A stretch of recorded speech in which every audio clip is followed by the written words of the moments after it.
चलो आज हम लोग क्या देखेंगे जी, प्रकाश संश्लेषण को कल हम कुछ देख लिए थे और आज कुछ हम लोग क्या करेंगे देखेंगे।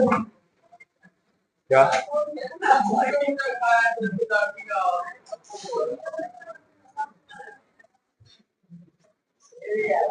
हाँ, फोटो रखता है, चढ़ाता है फेसबुक पे। चलो देखो, हम कल तुम लोग को बतलाए थे क्या, प्रकाश संश्लेषण के स्थान है ना, कहाँ होता है जी प्रकाश संश्लेषण का स्थान? पत्ती में होता है, पत्तियों में प्रकाश संश्लेषण होता है, कल बता दिए थे है ना। पत्तियों में क्या होता है छोटू? क्लोरोप्लास्ट है ना। बताओ क्लोरोप्लास्ट के कौन से भाग में प्रकाशीय संश्लेषण होता है? क्लोरोप्लास्ट के कौन से भाग में प्रकाशीय संश्लेषण होता है? नाम ग्रेना। क्या नाम है जी? ग्रेना, ठीक है। और जो अप्रकाशीय होता है वो कहाँ होता है जी? स्ट्रोमा में होता है ना। याद रखना क्लोरोप्लास्ट को हम लोग क्या कहते हैं जी? प्रकाश संश्लेषण का अंगक भी कहते हैं, ठीक है। यहाँ पर देखो क्या है, क्लोरोप्लास्ट में क्लोरोफिल वर्णक पाए जाते हैं, क्योंकि ये अधिकांशतः पौधे की पत्तियों में पाए जाते हैं। क्लोरोफिल कहाँ होता है जी? पौधे के पत्ती में होता है ना। फिर उसके बाद क्या बोल रहा है कि जो क्लोरोप्लास्ट होता है वो क्या होता है? वो प्रकाश संश्लेषण का अंगक होता है, ठीक है, यानी ऑर्गेनल्स। देखो तुमको हम ये दिखाना चाहते हैं यहाँ पे,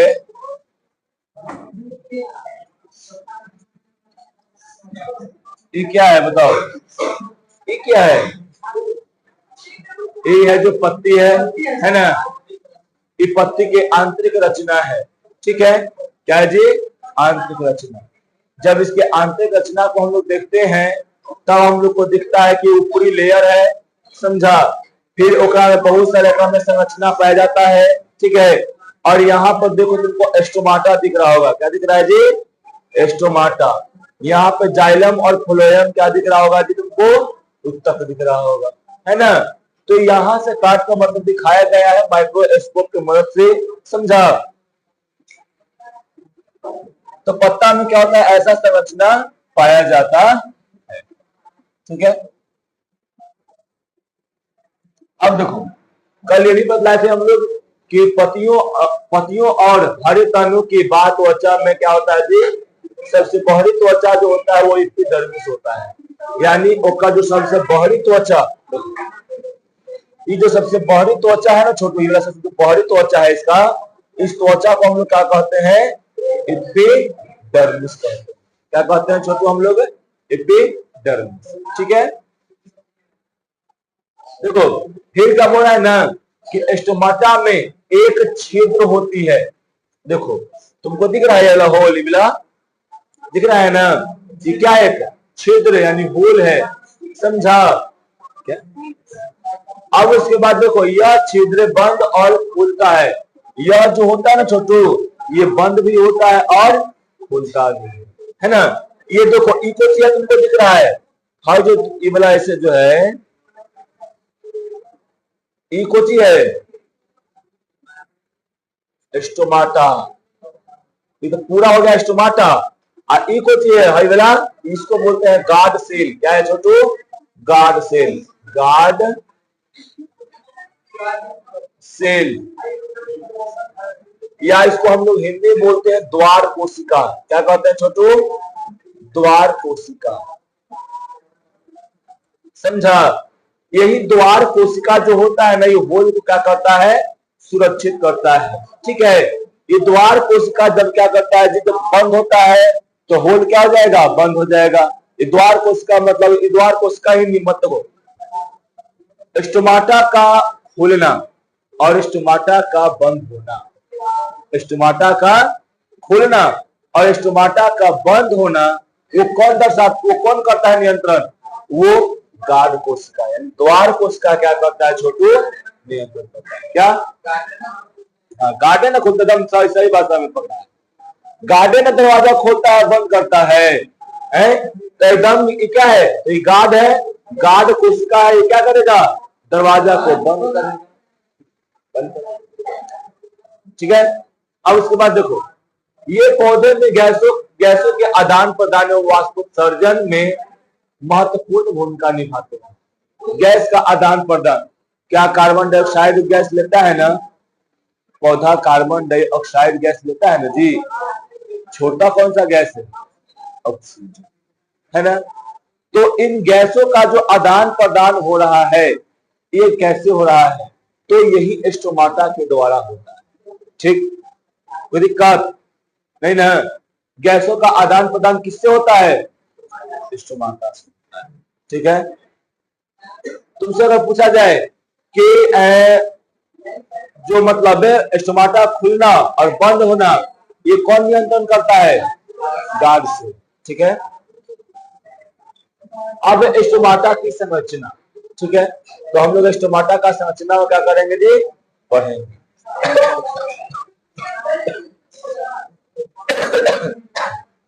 देखो, ये है रक्षा कोशिका यानी गार्ड सेल।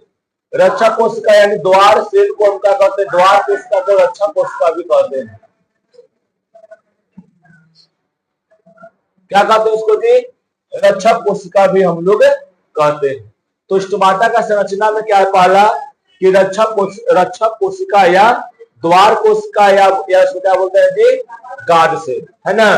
देखो, ये विशेष प्रकार की कोशिकाएं होती है, समझा, जो स्टोमल छिद्र को घेरती है ना। यानी जो स्टोमल कहने का मतलब क्या, जो स्टोमाटा के बीच में जो छिद्र होता है ना, उसको क्या करता है वो जी, घेरने का काम करता है। ठीक, ये क्या करता है, देखो जी, ये वाला जो है ना, ऐसे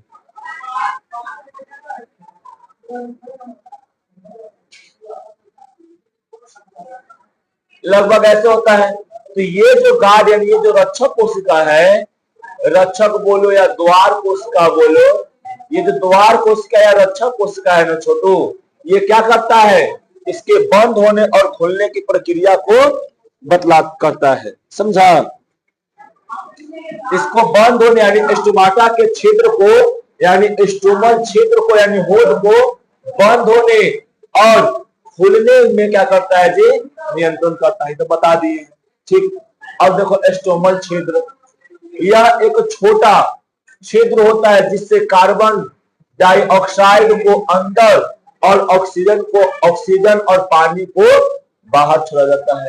ये वाला देखो, ये वाला क्या है जी, ये वाला वो छिद्र है ना, होल है, पोर है। एक से क्या होगा, कार्बन डाइऑक्साइड अंदर जाएगा, चाहे देखो ऑक्सीजन बाहर आएगा, पानी बाहर आएगा, क्या आएगा जी, पानी बाहर, और अंदर कौन जाएगा बताओ, अंदर CO2 जाएगा, है ना। तो गैस का एक्सचेंज हो रहा है कि नहीं हो रहा है, गैस का आदान प्रदान हो रहा है कि नहीं हो रहा है, बताओ। देखो यहाँ पे, है ना, तो गैस का एक्सचेंज हो रहा है कि नहीं हो रहा है ज्योति, बताओ, हो रहा है ना। तो हम लोग क्या देखते हैं कि स्टोमाटल क्षेत्र जो है, इसके द्वारा क्या होता है जी, गैसों का आदान प्रदान होता है। अब कौन कौन सा गैसों का होता है, तो इतना बतलाना पड़ेगा कि कार्बन डाइऑक्साइड, CO2, है ना, ऑक्सीजन और पानी, इन सब का होता है। ठीक है। अब देखो उसके बाद एपिडर्मल कोशिका, जो सबसे बाहरी कोशिका होता है ना, ये रक्षक कोशिकाओं के आस पास पाई जाने वाली कोशिकाएं होती हैं, जिन्हें हम लोग क्या कहते हैं, सहारा, मतलब सहारा देती हैं, जिन्हें जो उन्हें, यानी देखो रक्षक कोशिका को सहारा देने वाला जो कोशिका होता है, उसे हम लोग क्या कहते हैं जी, एपिडर्मल कोशिका कहते हैं। क्या कहते हैं उसको, एपिडर्मल कोशिका। ठीक है। अब इसका कार्य, क्या कार्य करता है, तभी बतला है ना, क्या करेगा, गैसों का आदान प्रदान करेगा।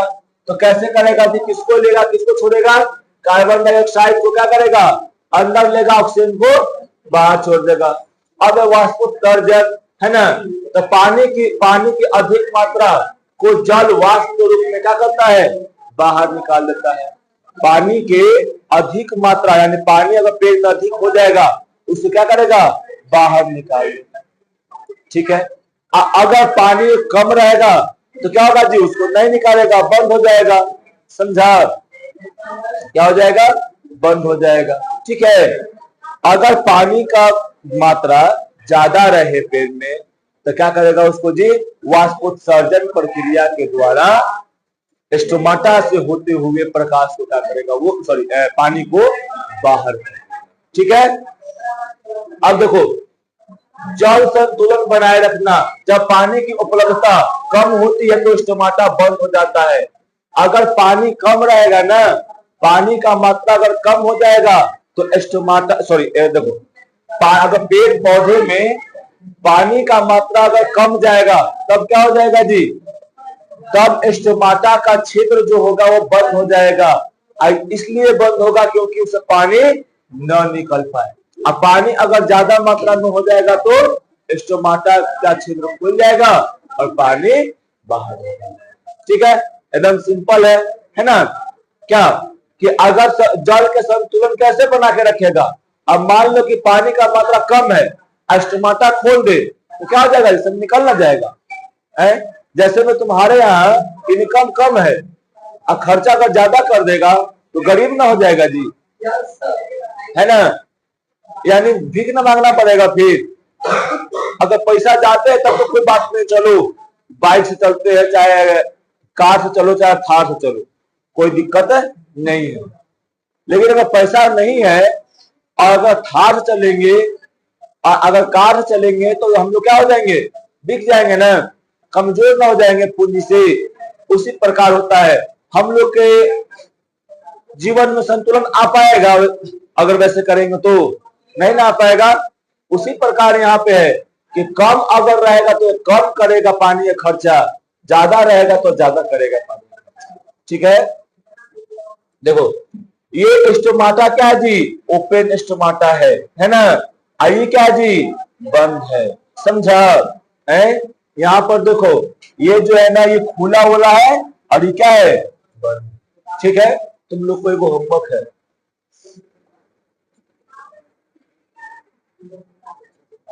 स्टोमाटा का नामांकन चित्र बनाए।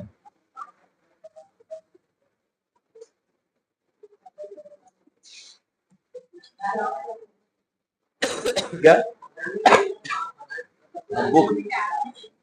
बुक में से बना के लाना है, बुक में है, समझा, या कहीं मोबाइल पर। हाँ, वहां परीक्षा पे ना, परीक्षा में आता है कि स्टोमाटा का नामांकन चित्र बनाकर मतलब लिखे, है ना, या वर्णन। पंखा बंद है, गर्मी का मौसम, गर्मी लगेगी। जा तुम खुद से पानी मांग के लिया, नहीं जाएगा तो पानी।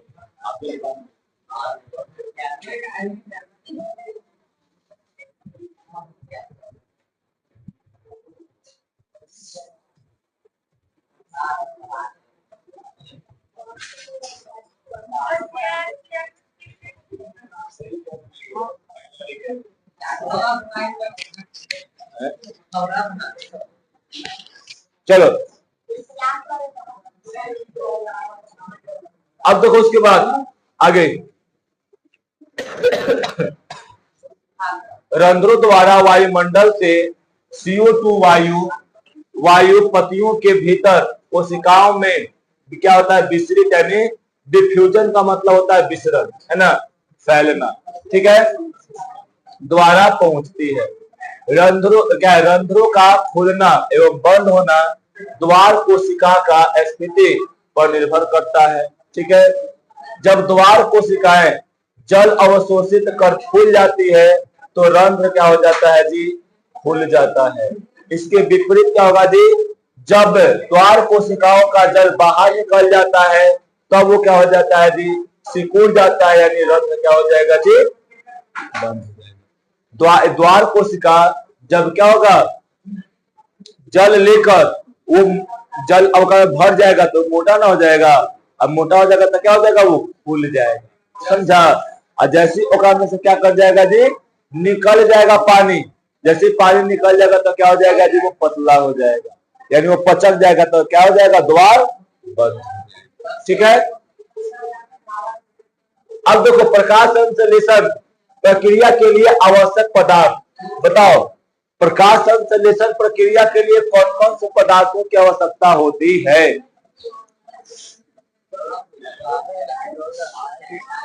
लिखा हुआ है, कौन है जी, क्लोरोफिल, कार्बन डाइऑक्साइड और कौन, जल और कौन, सूर्य का प्रकाश।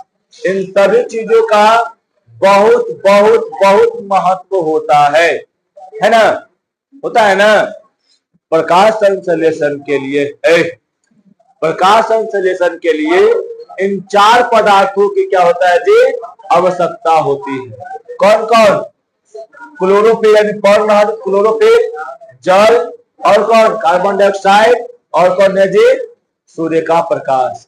अगर ये चारों रहेगा तो प्रकाश संश्लेषण होगा, अगर नहीं रहेगा तो प्रकाश संश्लेषण नहीं होगा। ठीक है। अब देखो, अब हम लोग जानते हैं पहला क्लोरोफिल के बारे में।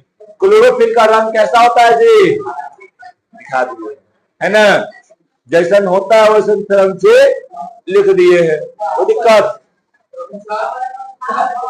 क्लोरोफिल का रंग कैसा होता है, हरियर। ठीक है। देखो, प्रकाश संश्लेषण प्रक्रम केवल क्लोरोफिल के उपस्थिति में ही संभव है।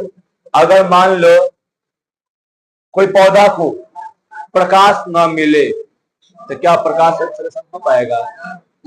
अगर पौधा को जल न मिले तो हो पाएगा? नहीं। अगर देखो कोई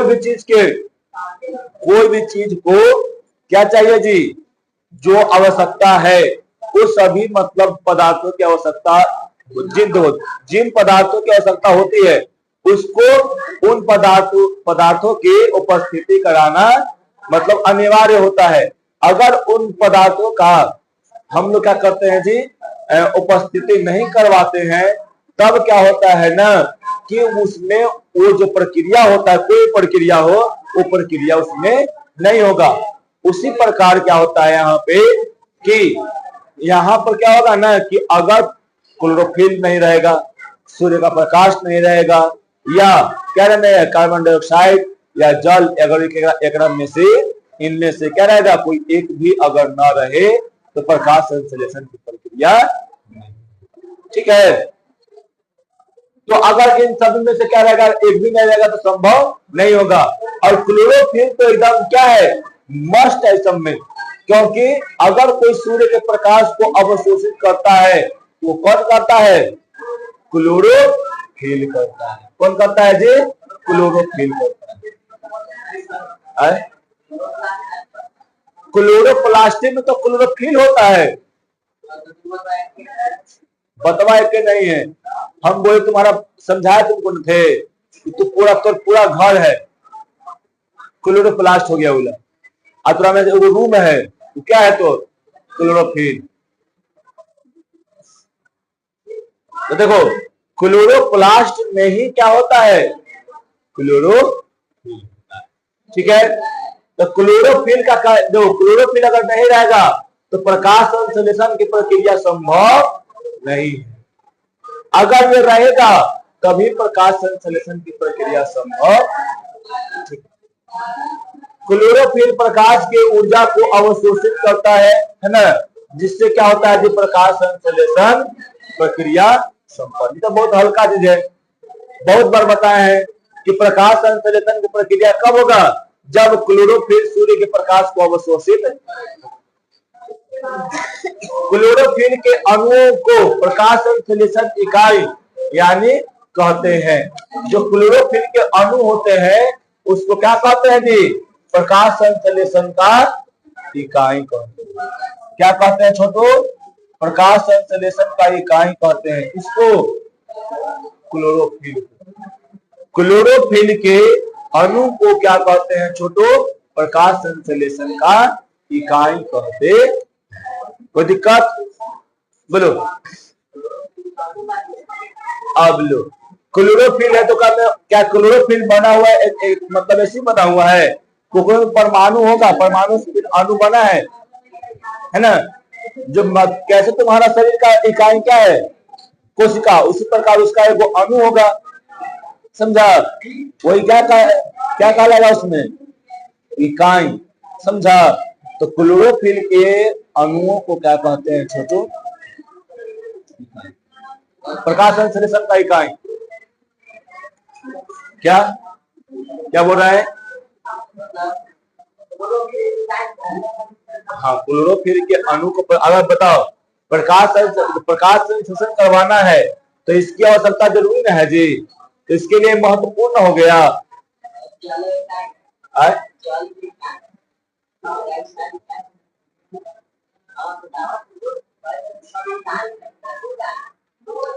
तो पहले इकाई के मतलब होता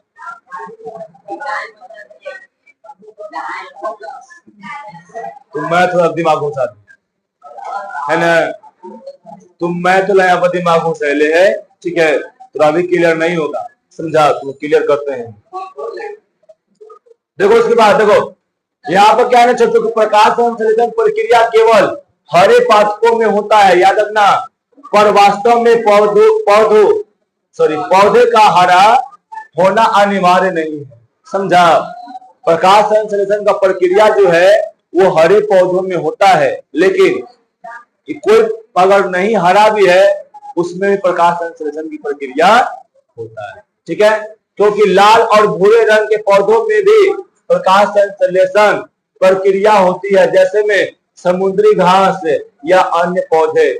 समुद्री घास का रंग हरा नहीं होता है, वो कुछ और कलर का होता है, समझा? तब उसमें क्या होता है? उसमें भी प्रकाश संश्लेषण की प्रक्रिया होती है, समझा? तो याद रखना, प्रकाश संश्लेषण होने के लिए सिर्फ और सिर्फ हरे पौधों की आवश्यकता नहीं है ना? ओकरा में अलग भी अगर लाल अगर भूरा रहेगा ओकरा में भी क्या हो जाएगा जी? ओकरा में प्रकाश संश्लेषण की प्रक्रिया। अतः प्रकाश संश्लेषण प्रक्रिया में पौधे का रंग उतना महत्व नहीं रखता जितना कि पादप कोशिका के भीतर वर्णक यानी पर्णहरित या क्लोरोफिल की उपस्थिति। याद रखना, बहुत सारा ऐसा भी पौधा होता है जिकरा में क्या होगा? जिसका रंग जो रहेगा वो भूरा रहेगा, लेकिन ओकरा अंदर में क्लोरोफिल क्या रहता है जी? रहता है। देखो कभी कभी होता ना है कि मान लो कि हरा रंग भी रख ले हैं और लाल भूरा रंग भी रख ले हैं, है ना? अब दोनों को मिलाते हैं तो ज्यादा क्या हो जाता है? भूरा रंग आगे मतलब हो जाता है ना?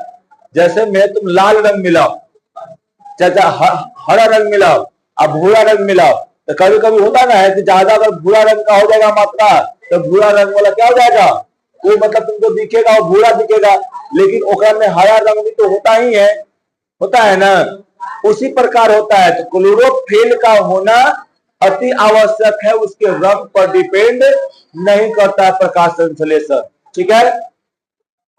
इसलिए प्रकाश संश्लेषण प्रक्रिया केवल क्लोरोफिल की मौजूदगी में ही संभव है, क्योंकि क्लोरोफिल वह वास्तविक अणु है जिसके द्वारा प्रकाश संश्लेषण की प्रक्रिया संभव है। याद रखना, इतना में यही वो कॉमन चीज है कि बिना क्लोरोफिल के प्रकाश संश्लेषण की प्रक्रिया संभव नहीं है, पौधा के स्पोरन, ठीक है? अब हम जानते हैं क्या जी? Carbon dioxide. तो दूसरा क्या था? पहला का हम लोग क्या पढ़े थे? क्लोरोफिल था। 4 गो मुख्य घटक था ना प्रकाश संश्लेषण का, तो पहले का कौन था? क्लोरोफिल। दूसरा का कौन हमने लिए? कार्बन डाइऑक्साइड, है ना? दूसरा का में जल भी ले सकता है तू, सूर्य का प्रकाश भी ले सकता है ना? हम यहाँ क्या ले लिए? कार्बन डाइऑक्साइड, ठीक है? जो हम जैसे लिए हैं वैसे मतलब क्रमबद्ध तरीके से कोई नहीं है कि ऐसे ही लेंगे, ठीक है? पौधे प्रकाश संश्लेषण करने के लिए कार्बन डाइऑक्साइड यानी CO2 को ग्रहण करते हैं और ऑक्सीजन को बाहर मतलब छोड़ देते हैं, ठीक है? याद रखना। बताओ, कार्बन डाइऑक्साइड को पौधे किस भाग से लेता है? हाँ? पागल उगलदम है, स्टोमाटा के द्वारा लेता है। जो कार्बन डाइऑक्साइड है, ये कार्बन डाइऑक्साइड को किसके द्वारा लेता है? स्टोमाटा के द्वारा, या बोल दो कि पत्ती के द्वारा, है ना। पत्ती में उपस्थित जो स्टोमाटा उसके द्वारा क्या करता है? ले लेता है। तो ये इतना भी तुम कहां ध्यान रखता है छोटो? बोलो। चलो ये हो गया ना। अब देखो उसके बाद पौधे जो है, पौधे कार्बन डाइऑक्साइड को इसी वायुमंडल से ग्रहण करते हैं। अब बताओ, पौधा जो है क्या दूसरा वायुमंडल में जाएगा? नहीं ना। तो कहाँ करेगा? यहीं से करेगा। जहां रहेगा वही आसपास के क्षेत्र से करेगा। अब मान लो कि बगल में वो पौधा है, वो बगल में पौधा क्या जाएगा? दरियापुर हवा लेने? नहीं ना, है ना। अगर दरियापुरा जो पौधा है वो आएगा जमा में? नहीं ना, वो वहीं पर लेगा वो, है कि ना। तो ये सब तो वर्ड जो है वो बस खाली ऐसे क्लियर करने के लिए है कि मतलब कहां से लेता है, बच्चे कंफ्यूजन खाली दूर करने के लिए। ठीक है, एक बात सुन लो, कंफ्यूजन क्या हो जाता है जी। तो देखो, कार्बन डाइऑक्साइड यानी CO2 को इसी वायुमंडल से ग्रहण करते हैं। कार्बन डाइऑक्साइड का सबसे बड़ा भंडार क्या है जी? वायुमंडल, है ना। हमको तनी तुम बताएगा वायुमंडल में कार्बन डाइऑक्साइड का प्रतिशत कितना है? हाँ, कार्बन डाइऑक्साइड का प्रतिशत कितना है? 0.02। मार्क फोड़ देंगे मुंह, है ना। 0.02। अब मार्क फोड़ देंगे तो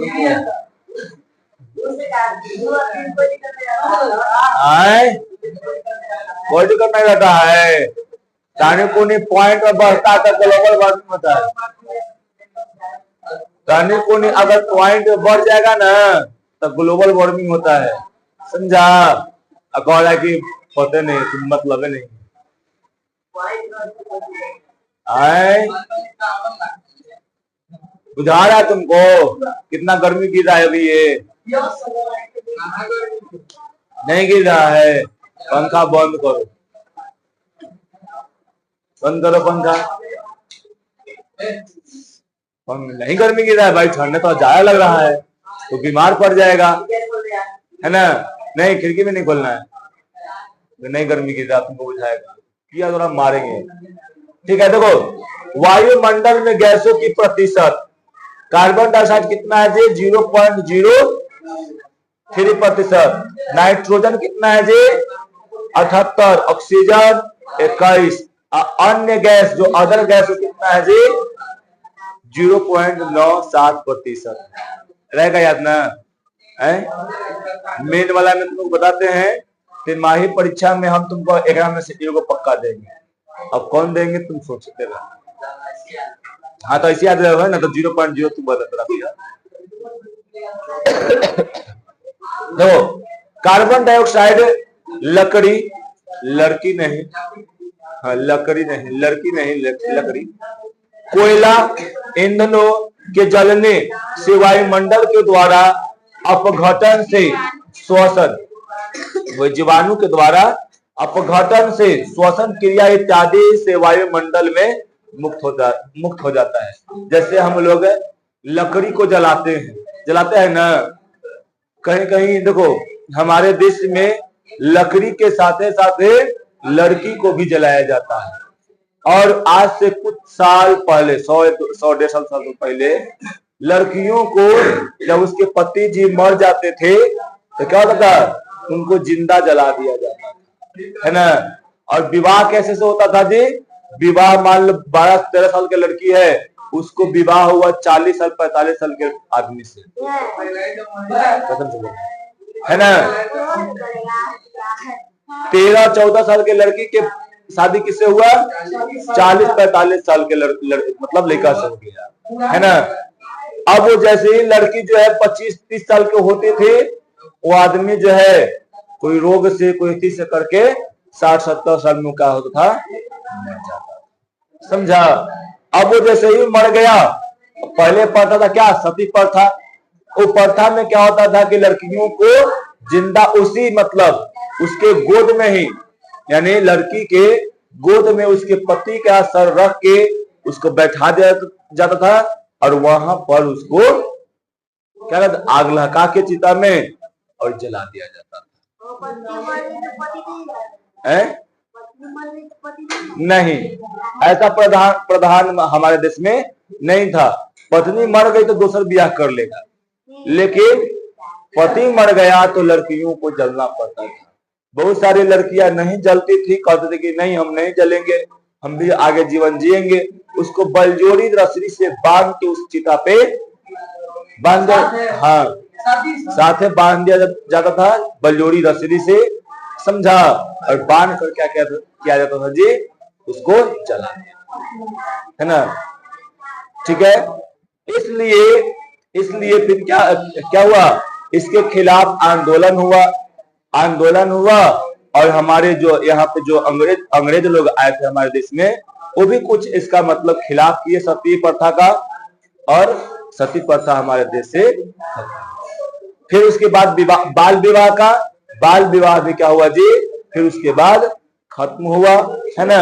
और आज अब जो है लड़कियों का उम्र जो है 18 से भी बढ़ा के अब 21 कर दिया गया है, लड़कों का 21 से बढ़ा के 24 कर दिया गया है ना, 23-24 कर दिया गया है, समझा। उम्र 25 साल समझा, हो गया। अब पढ़ना है क्या, जल। क्या है जी, जल है। हाँ आप बात कर लो, आप कर लो। देखो, पौधों को जल की प्राप्ति जड़ से होता है। बताओ, शांति रहो। बताओ, पौधे में जल को कौन नीचे से ऊपर ले जाने में मदद करता है? हाँ? कौन सा उत्तक? है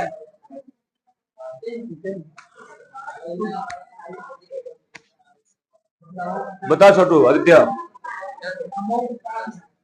कौन उत्तक जो है वो पौधे के जड़ से जल को ले जाने में मदद करता है? कौन है? जाइलम। देखो याद करता है ना। तो कौन करता है जी? जाइलम ले जाने में उसको मदद करता है। तो यहाँ पर लिखल भी था, तो बैताल है। ये हम 9वीं क्लास में पढ़ाए थे कि जाइलम क्या होता है और फ्लोएम क्या होता है, समझा। जाइलम और फ्लोएम जो होता है यह एक संवहन उत्तक है। सुनो पहले इधर, संवहन उत्तक है। संवहन का मतलब जानता है, यानी परिवहन भी बोल सकते हैं, है ना, यानी वाहक भी बोल सकते हैं, यानी एक जगह से दूसरे जगह पर ले जाने वाले को क्या कहते हैं जी?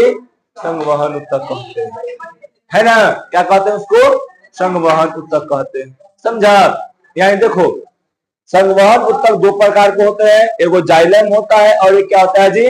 फ्लोएम होता है।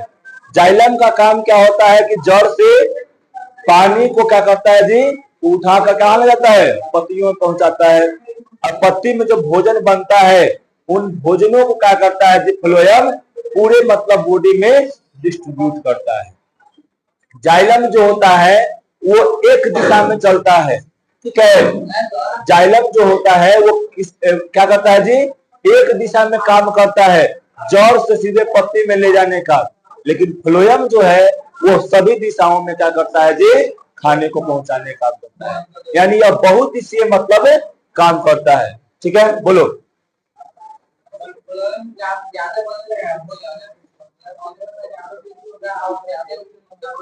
हाँ, जितना अगर में बनेगा उतना का में क्या होगा? जाएगा। यानी फ्लोएम जो है उतना का क्या करेगा? उसको डिस्ट्रीब्यूट करेगा, यानी बांटेगा, और उतना ही क्या करेगा? वो पौधा बरियार होगा और मोटा होगा, समझा। शांत रहो, मोटा क्या? सुनो पहले, यह जल मिट्टी से जड़ द्वारा पौधे के पत्तों में जाता है ना। यानी मिट्टी से कहा जाएगा जी? जड़ मिट्टी से मिट्टी में देखो, मिट्टी में जो होता है ना, पानी होता है, सब रहता है उसमें, और ओकरा से क्या करता है, अवशोषित होके कहा जाता है, अवशोषित कर लेता, अवशोषित करके जाइलम का रहता है, जाइलम क्या करता है, जिसको लेके चला जाता है पत्तियों तक। ठीक है, जड़ से पत्ते तक ले जाने में जाइलम उत्तक मतलब है जल, सॉरी पानी नहीं है, बड़ा अच्छी हवा लड़खड़ा रहता है, 4 दिन के पानी में भाई। देखो, जड़ से पत्ते तक जल को जाइलम उत्तक ले जाने में मदद करता है ना। जाइलम उत्तक जल को एक ही दिशा में ले जाता है, यानी नीचे से क्या करता है जी, ऊपर ले जाता है, इसलिए क्या कहते हैं इसको, एक दिशीय उत्तक कहते हैं। तुमसे पूछा जाएगा एक दिशीय उत्तक किसे कहते हैं, जाइलम या फ्लोएम को, तो क्या बोलेगा, जाइलम को। जाइलम को एक दिशीय उत्तक कहते हैं, यानी वो एक ही दिशा में क्या करता है जी, जल को ले जाता है, जड़ से उठाएगा और पत्तियों में ले जाएगा, बस उसका यही काम रहता है। ठीक है, जल का उपयोग किसमें होता है जी, प्रकाश संश्लेषण की प्रक्रिया में होता है। अब देखो उसके बाद, पौधे अपने भोजन का अधिकतर भाग जल से प्राप्त करते हैं तथा जल के ही कारण उनमें वृद्धि होती है। प्रकाश संश्लेषण के लिए यह एक अनिवार्य घटक है। अगर जल नहीं रहेगा तो क्या, बहुत सारा खनिज लवण होता है, खनिज लवण जो होता है, नाइट्रोजन हो गया है ना, कैल्शियम हो गया, सोडियम हो गया, ये पोटेशियम हो गया है ना, ये सब जो है वो किसके द्वारा जाता है जी, जल में मिला हुआ रहता है। अब पौधा क्या करता है, जब जल को अवशोषित करता है ना, तो उसी के माध्यम से सब क्या करता है जी, वहां पे चला जाता है। याद रखना, जिकरा में, जिस खेत में नाइट्रोजन का मात्रा ज्यादा रहता है, उस खेत का फसल बहुत ज्यादा होता है। क्यों, क्योंकि नाइट्रोजन से क्या बनता है जी, प्रोटीन का निर्माण होता है। किसका होता है, प्रोटीन का निर्माण होता है। अब प्रोटीन ही अगर नहीं बनेगा न किसी के शरीर में, तो उसका बॉडी जो है अच्छा से बिल्ड यानी नहीं बन पाएगा। समझा, बॉडी जो है किस पे निर्भर करता है बनने, जितना तुम्हारे प्रोटीन रहेगा उतना क्या करेगा तुम्हारा बॉडी बनेगा। जैसे में चल्लू है, पूरा प्रोटीन बनल है में, अब पूरा फैट सब जब जम गया है ना। अब उसके बाद देखो, पौधे अपनी जड़ों द्वारा भूमि से जल के साथ साथ खनिज लवण जैसे में कौन, नाइट्रोजन, फास्फोरस, कैल्शियम, मैग्नीशियम, लोहा इत्यादि यौगिकों का अवशोषण करते हैं। नाइट्रोजन से प्रोटीन एवं अन्य यौगिक का संश्लेषण, यानी संश्लेषण का मतलब क्या, बनना। क्या होता है जी, बनना। यानी नाइट्रोजन से अभी बताया ना कि प्रोटीन का निर्माण होता है और बहुत सारा चीज का भी निर्माण होता है। जलीय पौधे पानी एवं लवणों का अवशोषण अपने बाहरी हिस्से से आसानी से कर लेते हैं। अब मान लो कि जो जले में पौधा रहेगा तो क्या क्या रहेगा जी, जो का बाहरी जो त्वचा रहेगा उसका से क्या कर लेगा, जितना भी चीज रहेगा उसको अवशोषित कर लेता है, यानी वो ले लेता है। ठीक है, अवशोषण करने का मतलब क्या, कि वो अपने अंदर में, मतलब कोई भी जो चीज रहेगा ना, जैसे खनिज लवण हो या कुछ पानी की आवश्यकता हो, तो अपने त्वचा से निकाल कर लेता है, ले लेता है। अब सूर्य का प्रकाश, कहना जी, सूर्य का प्रकाश, सनलाइट, बिना सनलाइट कुछ होता है। अगर धरती पर से 10 दिन के लिए सनलाइट गायब, क्या होगा, पूरा बैक्टीरिया यहाँ पे जन्म ले लेगा, पूरा वायरस आ जाएगा, है ना, कोई बहुत सा सूक्ष्म जीव जो है बहुत डेवलप कर जाएगा। और डेवलप करेगा तो क्या होगा जी, डेवलप करेगा तो क्या होगा, हम लोगों को बीमारी बहुत ज्यादा हो जाएगा और हम लोग मरना शुरू कर देंगे। ठीक है, सूर्य का प्रकाश एक प्रकाश, सूर्य का प्रकाश एक प्रकार का क्या है जी, ऊर्जा। तो पढ़वे ने किया है कि प्रकाश क्या है, एक प्रकार का ऊर्जा का रूप है, जिसके द्वारा पौधों में, यानी पौधे में, पौधे प्रकाश संश्लेषण की प्रक्रिया को पूर्ण करते हैं, है ना। जो प्रकाश होता है, प्रकाश क्या है जी, प्रकाश संश्लेषण की एक, सॉरी प्रकाश क्या है जी? प्रकाश एक प्रकार का ऊर्जा का रूप है जिसके द्वारा पौधे में प्रकाश संश्लेषण की प्रक्रिया होती है ना। प्रयोग द्वारा यह साबित हुआ है कि हरे पौधे केवल सूर्य के प्रकाश में ही कार्बन डाइऑक्साइड को शुद्ध कर पाते हैं। अंधेरे में प्रकाश संश्लेषण की प्रक्रिया संपन्न नहीं होती है क्योंकि सूर्य की रोशनी ही इस प्रक्रिया के लिए आवश्यक ऊर्जा प्रदान करता है। जैसे में देखो, मान लो कि अगर देखो हम लोग यहाँ पे सिद्ध किया गया है, लैब में साइंटिस्ट सब जो है क्या किए, उसको सिद्ध किए, बतलाए, प्रयोग किए, या प्रयोग के द्वारा ये बतलाए ना कि जो प्रकाश संश्लेषण की प्रक्रिया है वो सूर्य के प्रकाश में ही संभव है। क्योंकि जितना कार्बन डाइऑक्साइड को तोड़ने के लिए जितना उसको ऊर्जा की आवश्यकता होती है वो ऊर्जा कोई भी चीज से नहीं मिल पाता है। या टॉर्च से मारे या बड़का सा मोमबत्ती यहाँ पे लाकर जला दे उसके सामने, या पूरा आग जला दे, उसको नहीं मिल पाता है ऊर्जा। किसको से मिलता है? सूर्य के प्रकाश, है ना। वो देखो उसमें क्या होता है, नियंत्रण क्या होता है जी, एक मतलब निश्चित ऊर्जा होता है। वही ऊर्जा क्या होता है कि उसको मतलब कार्बन डाइऑक्साइड को शुद्ध करने का काम करता है, जल को तोड़ने का काम करता है ना। तो किसके उपस्थिति में होता है? सूर्य के प्रकाश की उपस्थिति में ही प्रकाश संश्लेषण प्रक्रिया होता है। देखो हरित पौधों में पाए जाने वाले हरित लवकों में मौजूद क्लोरोफिल ही सूर्य के प्रकाश में सौर ऊर्जा या विकिरणी ऊर्जा को ट्रैप का मतलब क्या, उसको पकड़ लेता है और पकड़ कर उसको क्या करता है जी, रासायनिक ऊर्जा में बदल देता है। यानी सौर ऊर्जा को रासायनिक ऊर्जा में बदलने का काम कौन करता है? छोटू, क्लोरोफिल करता है ना। जो सूर्य का प्रकाश है उसे क्या कहते हैं? सौर ऊर्जा कहते हैं। समझा? क्या कहते हैं छोटू? सौर ऊर्जा कहते हैं। इस सौर ऊर्जा को रासायनिक ऊर्जा में बदलने की प्रक्रिया जो बदलता है वो कौन है? वो क्लोरोफिल है। क्लोरोफिल जो होता है वो क्या करता है? सौर ऊर्जा, यानी जो सूर्य में जो ऊर्जा है उस ऊर्जा को किस में बदलने का काम करता है जी? रासायनिक ऊर्जा में बदलने का काम करता है। ठीक है, कोई दिक्कत? अब देखो प्रकाश संश्लेषण की क्रिया विधि क्या है। तो प्रकाश संश्लेषण की जटिल क्रिया में हरे पौधे विकिरण ऊर्जा या सौर ऊर्जा को रासायनिक ऊर्जा में बदलने का मतलब कार्य करता है, यानी परिवर्तन करता है। जब सूर्य का प्रकाश हरी पत्तियों पर पड़ता है तब क्लोरोफिल विकिरण यानी सौर ऊर्जा का अवशोषण करता है तथा इस ऊर्जा द्वारा हरी पत्तियों में उपस्थित जल दो भागों में बढ़ जाता है, हाइड्रोजन और ऑक्सीजन में। अलग अलग विभक्त का मतलब क्या? बट जाना, है ना। इनमें ऑक्सीजन स्टोमाटा के द्वारा बाहर होता है और हाइड्रोजन जो होता है वो कार्बन डाइऑक्साइड के साथ मिलकर क्या करता है जी? इसका निर्माण करेगा, ग्लूकोज का निर्माण कर देगा। ठीक है, क्या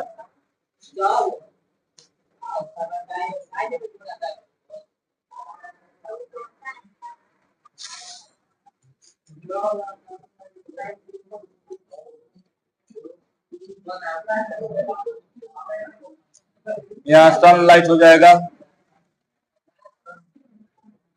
यहाँ क्लोरोफिल हो जाएगा। देखो इधर सनलाइट क्या करेगा जी?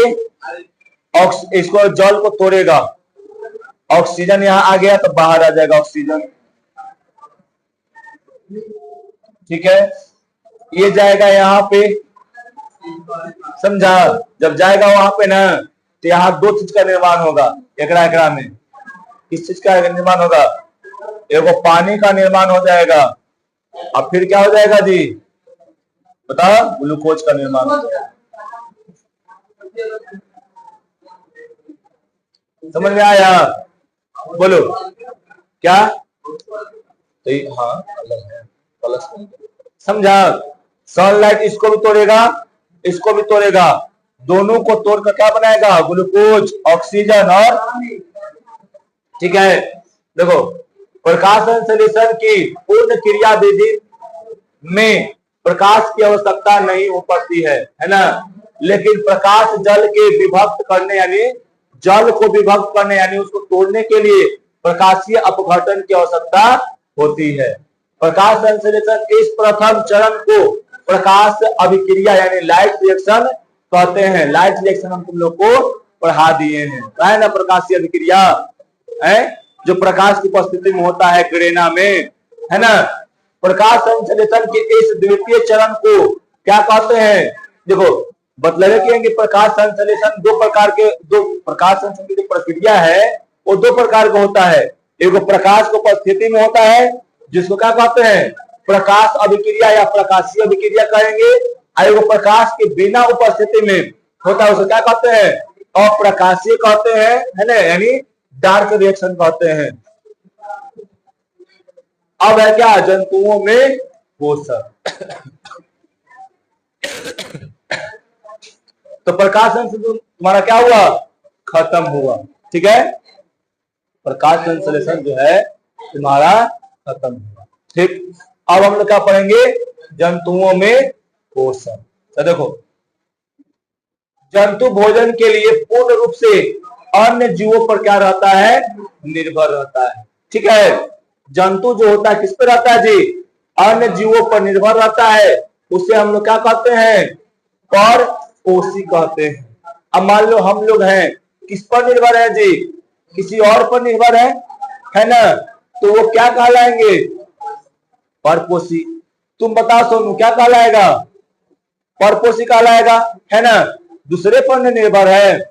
फल पौधा अगर फल देगा तो ना खाएगा, धान होगा तो ना खाएगा, गेहूं होगा तो ना रोटी खाएगा, कैसे खा लेगा?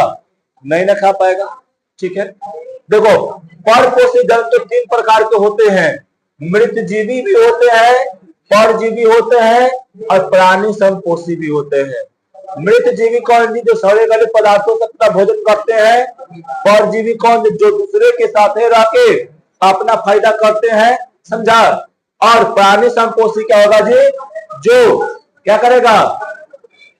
ठोस और द्रव में क्या करता है? जब अपना भोजन ग्रहण करता है उसे क्या कहते हैं? प्राणी संपोषी, ठीक है। तो पढ़ाई हुए ना फॉलो जो ही के, ठीक है। ये पढ़ाए हुए आ गया ऐसे ये पढ़ाए हुए। अब हम देखो पढ़ेंगे क्या? अमीबा, ठीक है। तो आज के लिए इतना ही छोड़ देते हैं, है ना। क्या? नहीं अमीबा ऐसा अभी तो टाइम लेगी, 5 मिनट है। चलिए बड़े थोड़ा सा बस इसको बस। अमीबा देखो, अमीबा क्या है? प्रोटोजोआ है। क्या जी? प्रोटोजोआ है। अमीबा क्या है? एक प्रोटोजोआ है। ये बताओ अमीबा क्या है जी? बहुकोशिकीय है कि एक कोशिकीय है? एक कोशिकीय है। अमीबा फुटपाथ देखो ये जो निकला हुआ है ना, सब क्या है? इसका फुटपाथ है ना। यही फुटपाथ के मदद से भोजन के छोटे कणों को निगल लेता है और यह अपने आकार को क्या करता है जी? फुटपाथ की सहायता से बदलने में मतलब बदलने की क्षमता रखता है, ठीक है। अमीबा आमतौर पर झीलों, तालाबों, नदियों अन्य ताजे पानी की सतहों पर मतलब निकायों पर मतलब के पास वहां पे पाया जाता है। कहाँ पे जी? झील में भी पाया जाता है, तालाबों में, नदी भी और ताजे पानी में भी कहीं कहीं पे पाया जाता है, समझा। तो ये अमीबा है। अमीबा का संरचना यह है ना। एक चित्र और बना के लाना है अमीबा का। अमीबा का भी नामांकन चित्र आप लोग को बना के लाना है, ठीक है। और इसको हम लोग क्या करेंगे जी? जो हम लोग क्या करेंगे कल पढ़ेंगे, है ना।